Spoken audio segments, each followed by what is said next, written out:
प्यारे बच्चों, आज की इस क्लास के अंदर हम स्वर्ण पत्र विद्युतदर्शी या आवेश संसूचक के बारे में स्टडी करेंगे अपन।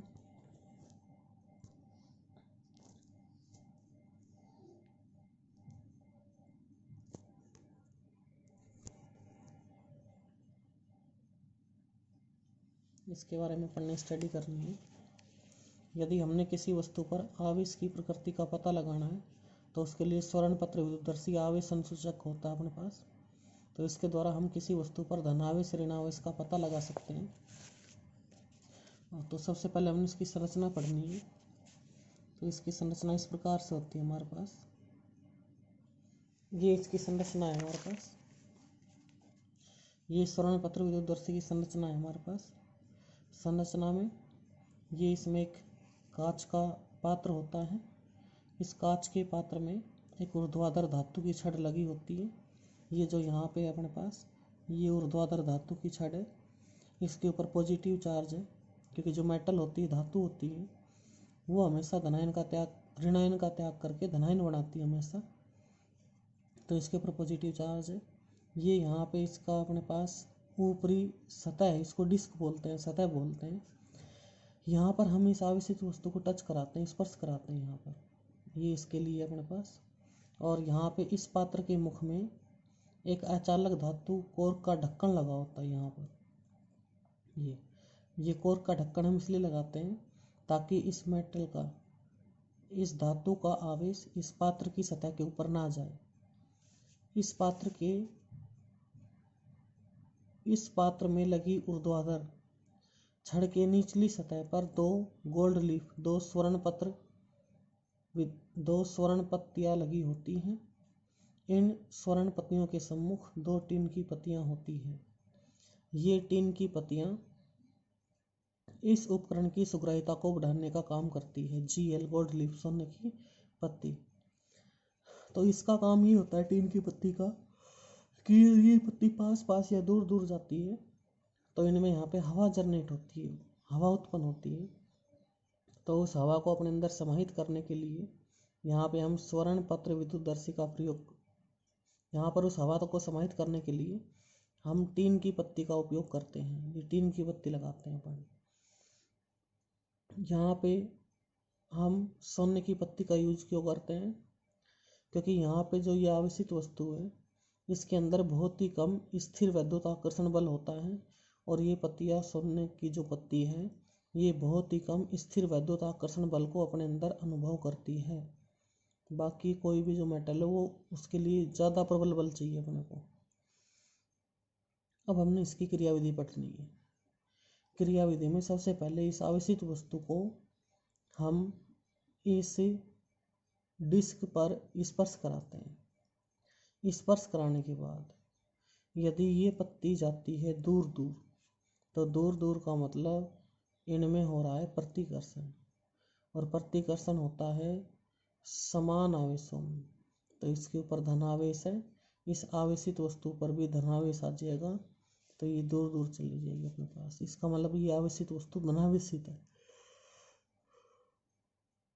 यदि यहाँ पर इस वस्तु को टच कराने के बाद पत्ती आती है पास पास, पत्ती पास पास आती है, तो पास पास का होता है आकर्षण, और आकर्षण होता है असमान आवेशों में। तो इस धातु की छड़ के ऊपर धनावेश तो है, यहाँ पर इसके ऊपर आ जाएगा ऋणावेश।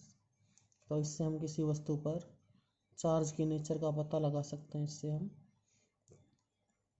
अब ये जो कांच का पात्र है, इसके अंदर यहाँ पर निर्वातित है, कोई हवा नहीं है, ना कोई माध्यम है। यहाँ पर सोने की कीमत बहुत ज़्यादा होती है, इस कारण हम इन सोने की पत्तियों की जगह एल्यूमिनियम की पत्तियों को लेकर भी हम इस प्रयोग को कर सकते हैं। अब सवाल आता है कि भाई चांदी की चालकता सबसे ज़्यादा होती है, अर्थात चांदी विद्युत का सर्वोत्तम सुचालक है, फिर भी हम सोने का प्रयोग क्यों करते हैं? इसका रीज़न ये है कि यदि हम इस पात्र के अंदर माध्यम भर दें, अर्थात पानी, पारा, अल्कोहल भर दें, तो उस स्थिति में यहाँ पे सोने की पत्ती काम नहीं करेगी। उस स्थिति में यहाँ पर चांदी की ब्लेड लगानी पड़ेगी, चांदी की पत्ती ही काम करेगी।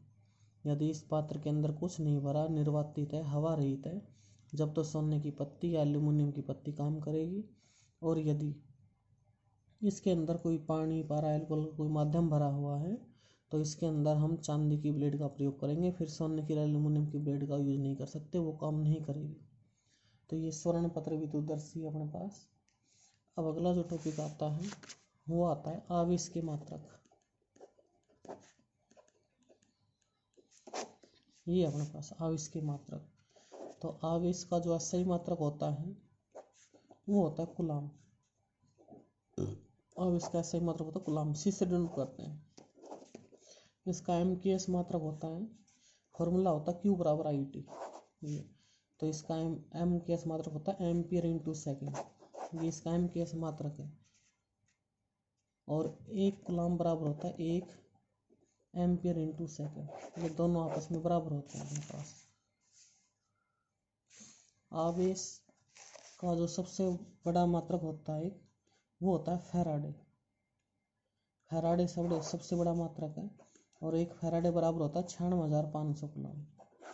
1 फैराडे के अंदर इतने कूलाम होते हैं। आवेश का जो सबसे छोटा मात्रक होता है वो होता है फ्रैंकलिन, या इसको बोलते हैं ESU। और 1 ESU बराबर होता है 1/3 × 10⁻⁹ कूलाम।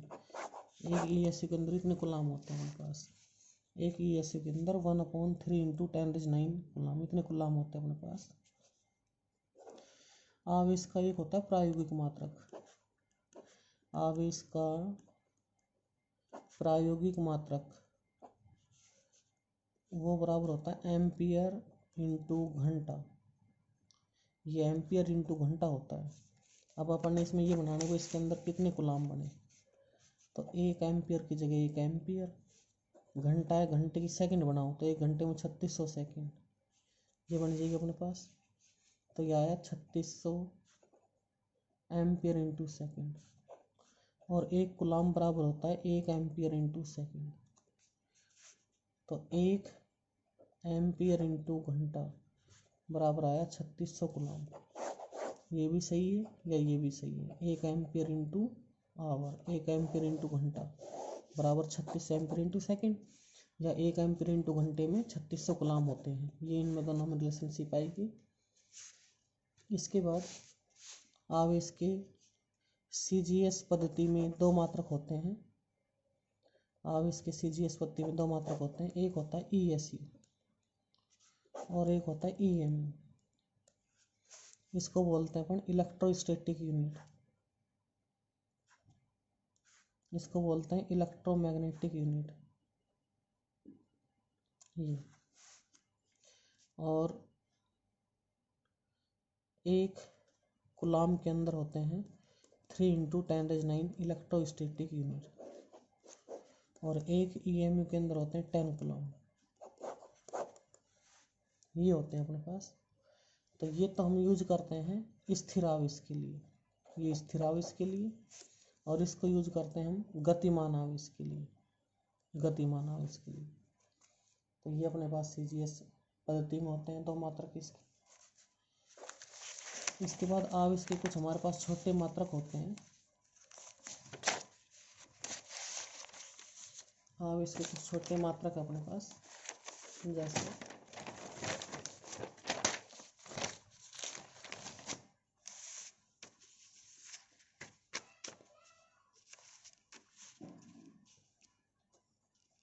आवेश के अन्य छोटे मात्रक निम्न होते हैं। अब ये जो आवेश के मात्रक है ये पूरी +2 क्लास की फिजिक्स में काम में आएंगे आपको। चाहे +2 क्लास की फिजिक्स हो, चाहे BSc को, चाहे आप IIT करो, कुछ भी करो, BTech करो, कुछ भी, सबके अंदर यूज में आएंगे, हमेशा काम आएंगे आपको। तो एक होता है 1 मिली कूलाम, 1 मिली कूलाम, इसमें होता है 10⁻³ कूलाम। एक होता है 1 micro coulomb, 1 micro coulomb 10⁻⁻⁶ coulomb. 1 nano coulomb, 10⁻⁹ coulomb. 1 pico coulomb, 1 pico coulomb, इसमें होते हैं 10⁻12 कूलम।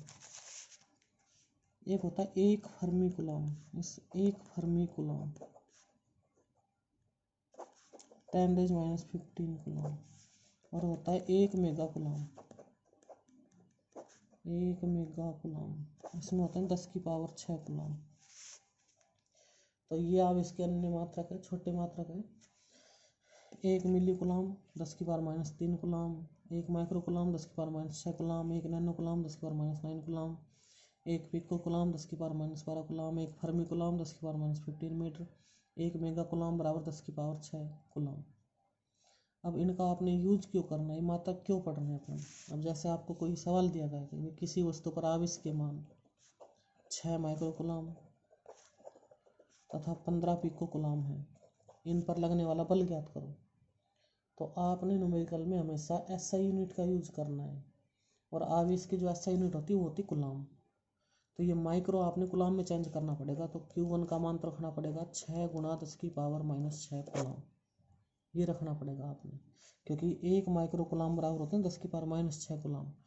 तो अपने पास Q1 का मान तो ये आ जाएगा, और Q2 बराबर आ जाएगा 15 पिको कूलम। तो पिको कूलम को कूलम में चेंज करना है, तो पिको कूलम 1 पिको कूलम बराबर 10⁻12, तो 15 × 10⁻12 कूलम, ये आ जाएगा अपने पास।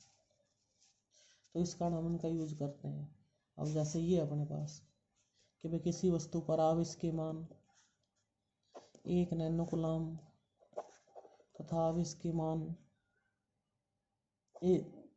10 मिली कूलम है, इन पर बल के मान ज्ञात करो। तो यहाँ पर भी आपने आवेश को कूलम में चेंज करना पड़ेगा। तो 1 नैनो में होते हैं अपने पास 1 नैनो कूलम, 1 नैनो कूलम बराबर होते हैं 10⁻9 कूलम।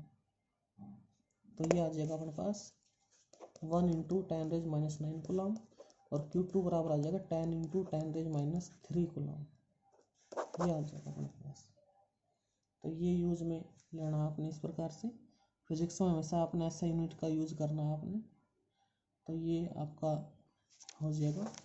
तो ये आवेश की मात्रक हो गए अपने पास, और आवेश संसूचक पढ़ लिया आपने, स्वरण पत्र विद्युतदर्शी पढ़ लिया।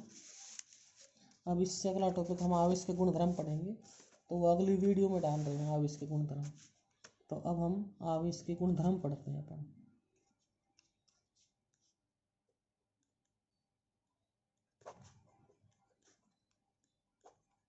आवेश के गुणधर्म पढ़ते हैं अपन।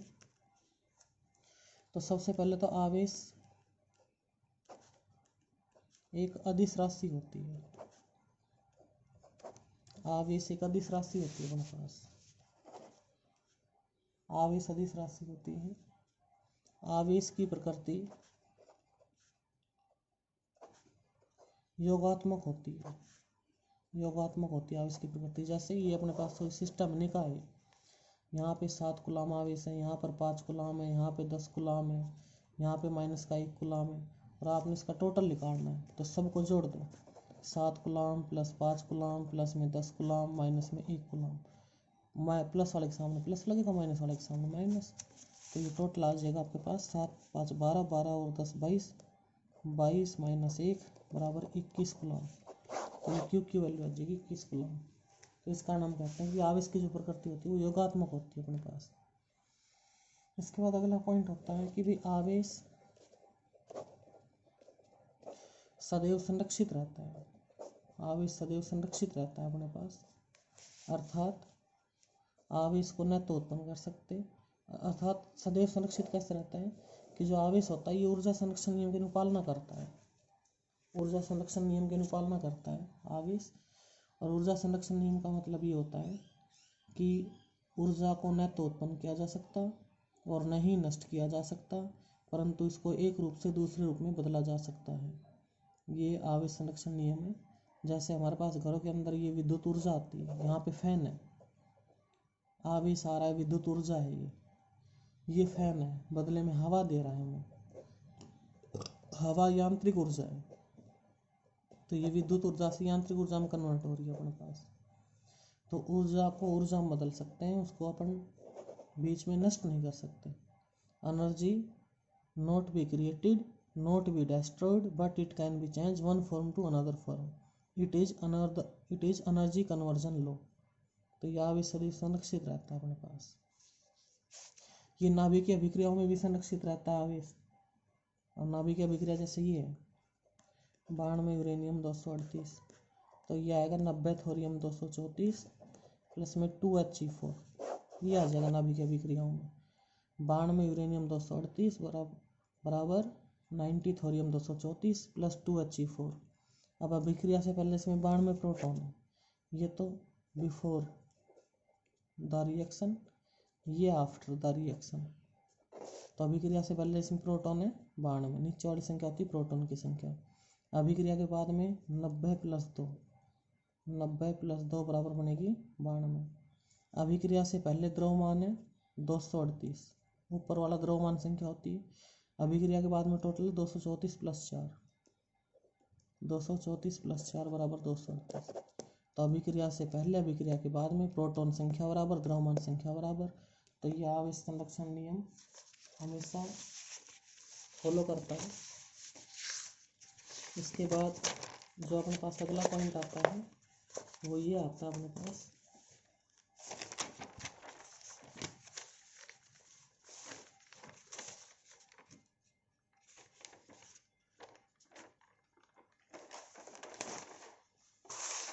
अगला पॉइंट स्टडी करते हैं अपने इसी में।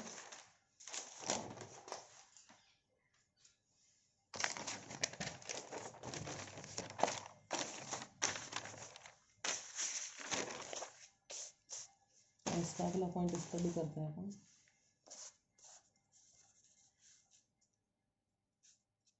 अगला पॉइंट आवेश के गुणधर्म का। आवेश एक क्वांटीकृत राशि होती है। आवेश एक क्वांटीकृत राशि होती है। तो क्वांटीकरण का मतलब ये होता है कि जब आवेश का वितरण पैकेट या बंडलों के रूप में होता है, अर्थात सतत रूप से न हो। जब आवेश का वितरण सतत रूप से न होकर पैकेट या बंडलों के रूप में हो, तो उस प्रक्रिया को हम आवेश का क्वांटीकरण कहते हैं, तथा उस भौतिक राशि के न्यूनतम मान को उस राशि का क्वांटा कहते हैं। उस राशि का क्वांटा कहते हैं। अर्थात सबसे पहले इसको मिलिकन तेल बूंद प्रयोग द्वारा इसको समझाएगा। सबसे पहले इसको मिलिकन ने इसको तेल बूंद प्रयोग के द्वारा समझाया। सबसे पहले मिलिकन ने उसने ये बताया कि किसी वस्तु पर जो आवेश का मान होता है वो Q बराबर प्लस माइनस NE इससे दिया जाता है। उसने बार बार तेल की बूंद के ऊपर प्रयोग किए और उसने हर बार ये देखा कि प्रत्येक बूंद के ऊपर जो आवेश का मान है वो एक न्यूनतम राशि के पूर्ण गुणज के रूप में होता है, और उस न्यूनतम राशि का मान होता है 1.6 गुणा 10 की पावर माइनस 19 कूलाम। ये उस राशि का न्यूनतम मान होता है। तो इसको हम आवेश का क्वांटा कहते हैं अपन इसको। तो ये Q बराबर प्लस माइनस NE ये होता है अपने पास। तो ये मिलिकन तेल बूंद प्रयोग अपने पास। अब यहाँ से देखिए, जैसे जब हम दो वस्तुओं को आपस में रगड़ते हैं, गुणधर्म ही चल रहे हैं अभी। जब हम दो वस्तुओं को आपस में रगड़ते हैं तो उसमें इलेक्ट्रॉन का ट्रांसफ़र एक वस्तु से दूसरी वस्तु में होता है। तो इलेक्ट्रॉन का ट्रांसफ़र हो रहा है, तो इसके अंदर जो द्रव्यमान में परिवर्तन होता है वो बहुत ही अल्प परिवर्तन होता है। इस कारण हम इनको नगण्य मानकर छोड़ देते हैं। जैसे इलेक्ट्रॉन ए वस्तु से बी वस्तु में जा रहे हैं, तो इलेक्ट्रॉन जा रहे हैं तो द्रव्यमान में कमी हो रही है, एक के में बीम में वृद्धि हो रही है, तो ये बहुत ही अल्प परिवर्तन होता है। इस कारण उसको हम नगण्य मानकर छोड़ देते हैं उसको। अब यहाँ से जैसे मान लीजिए ए वस्तु से बी वस्तु पर 1000 इलेक्ट्रॉन गए और इस वस्तु का आवेश ज्ञात करना है। अब यदि हमें ये पता हो कि भाई एक इलेक्ट्रॉन पर इतना आवेश है, तो उसको 1000 से गुणा कर देंगे। तो n यहाँ पर जो है ये इलेक्ट्रॉन की संख्या है, n यहाँ पर इलेक्ट्रॉन की संख्या, और E है इलेक्ट्रॉनिक आवेश। तो इसका मान फिक्स होता है 1.6 गुणा 10 की पावर माइनस 19 कूलम। ये तो ये Q बराबर प्लस माइनस NA। अब यहाँ पे प्लस माइनस का मतलब क्या है, यहाँ पर प्लस माइनस का मतलब ये है अपने पास, यहाँ पर प्लस माइनस का मतलब ये है कि यदि किसी वस्तु पर इलेक्ट्रॉन की है अधिकता तो उसके आगे लगाते हैं माइनस चिन्ह, और यदि किसी वस्तु पर इलेक्ट्रॉन की है कमी, इलेक्ट्रॉन की कमी, तो उसके आगे लगाते हैं प्लस का सिंबल। अभी इसके ऊपर अपने न्यूमेरिकल करते हैं। जैसे किसी वस्तु पर 500 इलेक्ट्रॉन की अधिकता है, 500 इलेक्ट्रॉन की अधिकता है, आवेश ज्ञात करो, आवेश ज्ञात करो। तो हमने जाना भाई फॉर्मूला लगा Q बराबर NA। अब किसी वस्तु पर इलेक्ट्रॉन की अधिकता है, इलेक्ट्रॉन नेचर में होते माइनस, तो आप यहाँ पर माइनस लगा सकते हो, या नीचे प्रकृति में लिख दो ऋणावेश, प्रकृति बराबर ऋणावेश। तो Q बराबर N का मान है 500, एक इलेक्ट्रॉन के ऊपर आवेश होता है 1.6 इंटू 10⁻19, तो Q बराबर आएगा, ये आ जाएगा अपने पास 800 और इंटू में 10⁻19 कूलम, तो ये आवेश आ जाएगा। तो ये न्यूमेरिकल सोल्व करना है अपन ने क्या करना है, सवाल पड़ा 500 इलेक्ट्रॉन की अधिकता है, आवेश ज्ञात करो किसी वस्तु पर।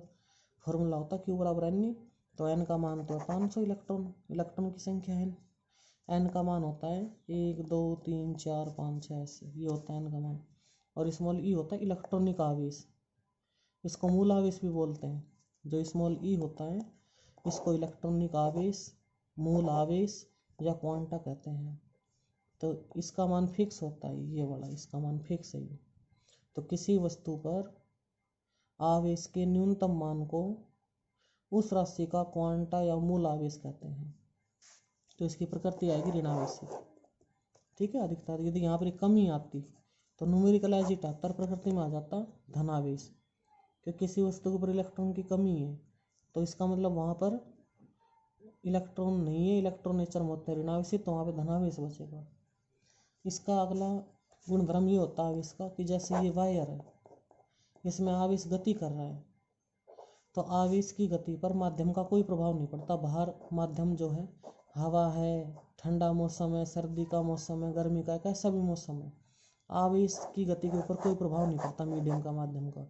जैसे यहाँ पे इसमें 250 वोल्ट जा रही है, इस वायर के अंदर 250 वोल्ट कन्वर्ट होकर जा रही है, तो सर्दी हो बाहर चाहे गर्मी हो चाहे कुछ भी हो, इसकी गति के ऊपर कोई प्रभाव नहीं पड़ेगा। अगला गुणधर्म ये होता है कि किसी वस्तु के ऊपर हमने आवेश की प्रकृति का पता लगाना है, तो उसका सही मेथड प्रतिकर्षण होता है, सही मेथड प्रतिकर्षण है।